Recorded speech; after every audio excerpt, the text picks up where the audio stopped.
शेखपुरा जिले से रिश्ते को शर्मसार कर देने वाली खबर सामने आई है, जहां एक विधवा महिला पर उसके ही देवर और ससुर ने गलत नीयत रखी और उसके साथ गंदा काम करने की कोशिश की गई। मामला शेखपुरा जिले के बरबीघा प्रखंड क्षेत्र अंतर्गत नासिब चक मोहल्ले का है। दरअसल बिहार शरीफ निवासी दामोदर प्रसाद की बेटी प्रतिमा की शादी 2008 में बरबीघा के नासिब चक मोहल्ले में करवाई गई थी। शादी के बाद काफी समय तक सब कुछ ठीक ठाक चलता रहा। फिर अचानक कुछ समय पहले ही प्रतिमा के पति की मृत्यु हो गई। 2019 में हार्ट अटैक से प्रतिमा के पति इस दुनिया को छोड़कर चले गए। तब से महिला के ससुर सुरेश साहू और देवर आशीष गुप्ता विधवा प्रतिमा पर बुरी नीयत रखने लगा।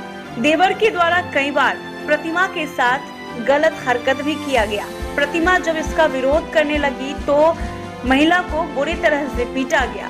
उसके जेवर और रुपए उसने जो जमा रखे थे वो भी छीन लिए गए ससुराल वालों की तरफ से और प्रताड़ना का सिलसिला शुरू हो गया।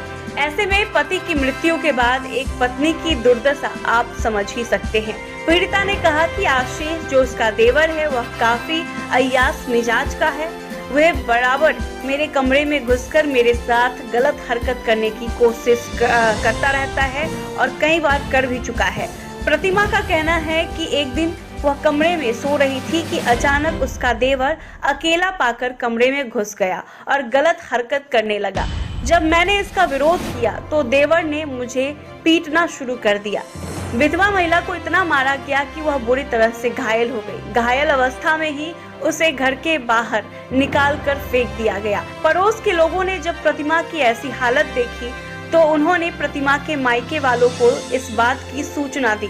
मायके वाले जब बेटी के ससुराल पहुंचे तब देखा कि प्रतिमा बुरी तरह से घायल है। आनन फानन में प्रतिमा को बरबीघा रेफरल अस्पताल में भर्ती करवाया गया।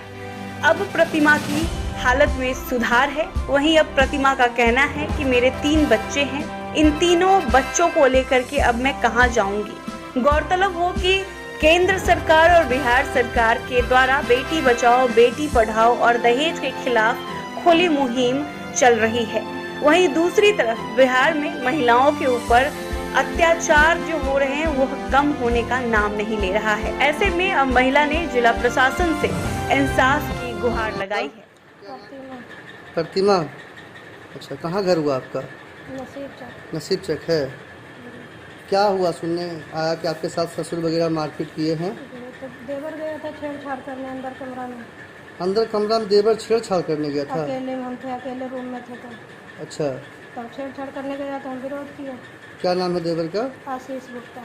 अच्छा, तो हमको मारने लगा, रूम से घसीटते हुए बाहर लाया। देवर ही आपका? हाँ, सीढ़ी पर घसीटते हुए लाया तो देवरानी मारने लग गई। सास दोनों मिलके बाल पकड़ के दोनों मिलके मारने लग गई। अच्छा, फिर ससुर आ गए, फिर चारों मिलके घसीटते हुए रोड पर लाए। रोड पे दोनों मिलके लाठी से मारे दोनों। अच्छा, सबके सामने सब देखा। अच्छा, ये अक्सर होता है ऐसा? क्या अक्सर होता है, पहले भी कई बार मार चुका है। ससुर भी कभी भी गलत नजर रखते हैं आपके ऊपर? बहुत 12-12 बजे 3 बार रात में जाते हैं गेट खोलवाने के लिए। आपका हाँ, ससुर और देवर दोनों इस तरह से कर रहे हैं? दोनों कहते हैं कि ऐसी रानी घर में 3 बार जाते हैं, तेल लगा देते हैं। रात में 12-12 बजे गेट टूटते रहते हैं, कभी 1 बजे, कभी 12 बजे, कभी कुछ। ससुर का नाम क्या है आपका? सुरेश साहब। कहते हैं घर में तो रही नहीं देवे, कोई हालत में कैसे भी नहीं रहनी, ऐसे जे कहो जे कर दी। अच्छा, क्या कहते हैं मतलब वो? कभी कुछ, कभी मालिश करो तो कभी कुछ, तो कभी कुछ। मतलब हर समय गलत नजरिया से ढंग से आपको टॉर्चर किया जाता है? अब मेरा बच्चा को उठा के कई बार पटक देते हैं, नहीं रहने को कहना। कितना बच्चा है आपको? एगो ये है, एगो 10 साल के है, वो रह रहा है बिहार से।